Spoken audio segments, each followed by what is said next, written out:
অনির্বাণের সাথে বাকি লড়াইটা এবার আদালতে লড়তে চাইল রাই। বন্ধুরা, মিঠি জোড়ার নতুন আপডেট নিয়ে আবারও তোমাদের সামনে হাজির হয়ে গেছি। অনির্বাণের পাঠানো সেই নোটিশ সিগনেচার করে রাই অনির্বাণের হাতে তুলে দেয়। তখনই রাই বলতে থাকে, অনির্বাণ, কোনো রকম কথা নয়, আর এক মুহূর্ত অপেক্ষা নয়, যত তাড়াতাড়ি পারো কোর্টের হিয়ারিং এর ডেট অনুযায়ী তুমি আমার সঙ্গে কোর্টে দেখা করবে। সেদিনই আমাদের একে অপরের সঙ্গে মুখোমুখি লড়াই হবে। তখনই অনির্বাণের মা বলতে থাকে, দেখো মেয়ে, তুমি যদি আমার ছেলে গিয়ে ভালিয়ে এই ডিভোর্স থেকে মুক্তি পেয়ে যাবে, তাহলে সেটা হওয়ারই নয়। এবার যে করে হোক না কেন আমার ছেলে তোমাকে ডিভোর্স দেবে। তখনই রাই বলল, হ্যাঁ, আমি তো সেই কারণ এই কথা বললাম। এই কথার পরে অনির্বাণ বলতে থাকে, আমি যদি তোমাকে ডিভোর্স না দিই, তখনই রাই বলতে থাকে, মিউচুয়াল ডিভোর্সটা তুমিই দিতে চেয়েছো, তাই আমি তোমাকে মিউচুয়াল ডিভোর্সটাই দিতে চাই। তুমি প্রথমে বলে আর তুমি সেই কথার থেকে যদি এড়িয়ে যাও, তাহলে আমার তো কিছু করার না। লড়াই লড়ার সেটা আমি কোর্টেই লড়বো। তখনই অনির্বাণ বলতে থাকে, আর একবার কি ভাবা যায় না? তখনই রাই বলতে থাকে, ভাবার সময় শেষ অনির্বাণ, এবার কার্যক্ষেত্র করে দেখানোর সময়। তো তাড়াতাড়ি তুমি তোমার কথা চেঞ্জ করে ফেলবে সেটা তো হবে না, কারণ অনেকটা সময়ই পেরিয়ে গেছে। তার মধ্যে আমাদের সঙ্গে অনেক কিছু ঘটে গেছে, আর তারপর আমার তো মনে হয় না এসবের আর কিছু সমাধান হতে পারে। আর যেখানে কিনা আমাদের দুজনের উপর কোনো বিশ্বাসই নেই, সেই সম্পর্কটা আমার মনে হয় টিকিয়ে রাখার থেকে ভেঙে ফেলাই অনেক ভালো। তাই আমি তোমার আর আমার ভবিষ্যতের কথা ভেবেই এই সিদ্ধান্তটা নিয়েছি। এই কথা শোনা মাত্রই অনির্বাণ বলতে থাকে, ঠিক আছে, তুমি যদি কোর্ট অবধি আমাদের এই কথাটা তুলে নিয়ে যেতে চেয়েছো, তাহলে আমি তোমাকে কথা দিচ্ছি, কোর্টেই তোমার সঙ্গে আমি মুখোমুখি লড়াই করব। যে কোনো মূল্যে হোক না কেন আমি তোমাকে কখনোই ডিভোর্স দেব না, আর আমিও দেখব তুমি কি করে আমার কাছ থেকে সিগনেচার নিয়ে ডিভোর্স নাও।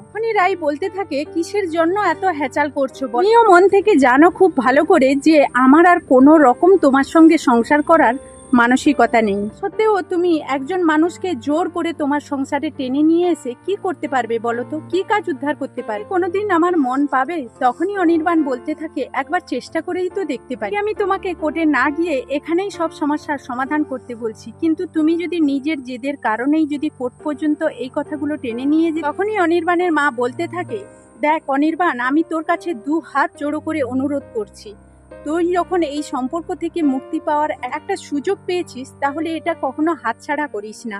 তাহলে ভবিষ্যতে তুই নিজেই গিয়ে এই দিনটার জন্য আফসোস করবি। কতবার এই মেয়েটা সঠিক প্রমাণ দিয়ে যাবে তুই বলতো? আর সববার তো এই প্রমাণগুলো সঠিক নাও হতে পারে। আর তুই একটা কথা খেয়াল করে দেখেছিস, সূর্যের কি দায় পড়লো যে ওকে নির্দোষ প্রমাণ করার জন্য? তো মনে হচ্ছে সূর্য আর ওর মধ্যে সত্যিকারেরই এইরকম ঘনিষ্ঠ সম্পর্ক ছিল, নচেত রাই আর সূর্যের বিরুদ্ধে এত বড় একটা ষড়যন্ত্র করতে পারে নীলু? বলতো, নিশ্চয়ই কোনো সম্পর্ক ছিল। তখনই রাই বলল, দেখলে অনির্বাণ, তোমার মা তো বলল নীলু যেটা দেখিয়েছে সেটার উপরেই ওনার বিশ্বাস, তারপরেও তুমি কি জন্য আমার সঙ্গে সংসার করতে চাও? মানে তোমার বাবা মার এই আমার দুজনের একসঙ্গে থাকাটাই আপত্তি আছে, তার কোন মুখে এই কথাগুলো বলো, সেগুলোই আমার মাথায় ঢুকে না। তখনই অনির্বাণ বলতে থাকে, যে যাই বলুক না কেন, আর কারোর চিন্তা ভাবনায় আমার কিছু যায় আসে না, আমি যেটা ভেবেছি সেটাই করব, আর তোমাকে আমি কোর্ট অবধি গিয়ে লড়াই করে আমার কাছে ফিরিয়ে আনবো। তো বন্ধুরা, এই ছিল মিঠি জোড়া ধারাবাহিকের নতুন আপডেট। এই ধরনের নিত্য নতুন আপডেটগুলো পেতে আমার ভিডিওর সঙ্গে থাকো। তো প্রত্যেকদিন আমি মিঠি জোড়া গল্পের সঙ্গে সঙ্গে আমার ব্লগ ভিডিও শেয়ার করি, তো প্লিজ বন্ধুরা আমার ব্লগ ভিডিওগুলো দেখে আমার পাশে থাকবে। তো চলো এখন আমার ব্লগ ভিডিওর সঙ্গে কি করি না করি দেখতে। তো এখন আমি দুধ দিয়ে চলে এসেছি, জল আনতে হবে, আর মেয়েকে একটু ডাক্তারের কাছে নিয়ে যাব, ওষুধ আনতে হবে। কিরণ পিছু নিয়ে নিয়েছে, তো তারপর গরু ছাগল খাওয়াতে হবে, আর অসুস্থ মেয়েকে দুটো খেতে দিতে হবে। তো ওকে এখন ডাক্তারের কাছেই নিয়ে যাব, অনেকটা দেরি হয়ে গেছে। এখন এই যে বড় মেয়ে টিউশনে বেরিয়ে যাবে, আর একেবারে মেঘে অন্ধকার হয়ে গেছে চারদিকে, যেন সন্ধে হয়ে এসছে এমন মনে হবে না, অনেকটাই বেলা আছে।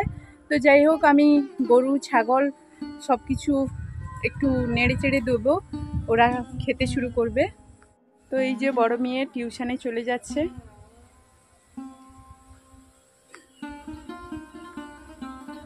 তো যাই হোক, এখন দুটো ঘাস কেটে নেব, আর আজকে সারাদিন সেভাবে তো কিছু খাওয়া নেই, তো এই জন্য মানে ক্যামেরার সামনে আসতেই ভালো লাগছে না। তো তবুও যতটা পারছি তোমাদের সঙ্গে শেয়ার করছি। তো চলো, এখন বৃষ্টি পড়তে শুরু করেছে, আর বাড়ির দিকে চলে যাচ্ছি। গরু ছাগলগুলো ওইদিকে, তো এদিক ওইদিকে করা ছিল, তো দেখি কে কোথায় গেল। ততক্ষণে দেখো আমি গরুর ঘাসগুলো কেটে নিয়েছি আর বৃষ্টি পড়তে শুরু করেছে। তো মেয়েরা কোথায় গেল একটু দেখবো। বড় মেয়ে তো টিউশনে চলে গেছে, আর গরু ছাগলগুলো এই সামনের দিকে সবাইকে বেঁধে দিয়েছি, ওরা খাচ্ছে। তো বেশি বৃষ্টি হলে ওদেরকে তুলে নিয়ে চলে আসবো। তো এখন সন্ধেবেলা সন্ধে টন্ধে দিয়ে চলে এসেছি। আর এই যে চপ আর সঙ্গে ওই ছেলে কুরকুরাও নিয়ে এসেছিলো, কারণ আমি দেখানোর টাইম পাইনি, কারণ সন্ধেবেলা তো অনেক কাজই থাকে, এই জন্য চলে গিয়েছিলাম। আর এখন এখানে 3টে চপ আছে, তো চপ মুড়ি মাখাবে, সবাই খাবে। তো চলো চা করব ভেবেছিলাম, কিন্তু এখন আর করব না, কারণ দেরি হয়ে গেছে। আর এখন রান্না বান্না করব, কারণ অসুস্থ মেয়েই তো আছে, তাই না? তো কিরণ খাচ্ছে আর বেলুন পেয়েছে, ওই চিপসের প্যাকেটে বেলুন ফোলাচ্ছে। তো এখন সন্ধ্যেবেলা এই যে তোমাদের বলেছিলাম না 3টে চপ নিয়ে এসেছি, তো 3টে চপ মুড়ি আর পেঁয়াজ কাঁচা লঙ্কা ওরা মাখিয়ে নেবে, মাখিয়ে সবাই খেয়ে নেবে। তো বন্ধুরা, ভিডিওটা এই পর্যন্ত। ফিরে আসবো নতুন ভিডিও নিয়ে, তোমাদের সামনে হাজির হয়ে যাব। ততক্ষণ সবাই সবার পরিবারকে নিয়ে ভালো থাকবে। তো এখনকার মতো বিদায় নিচ্ছি, টাটা।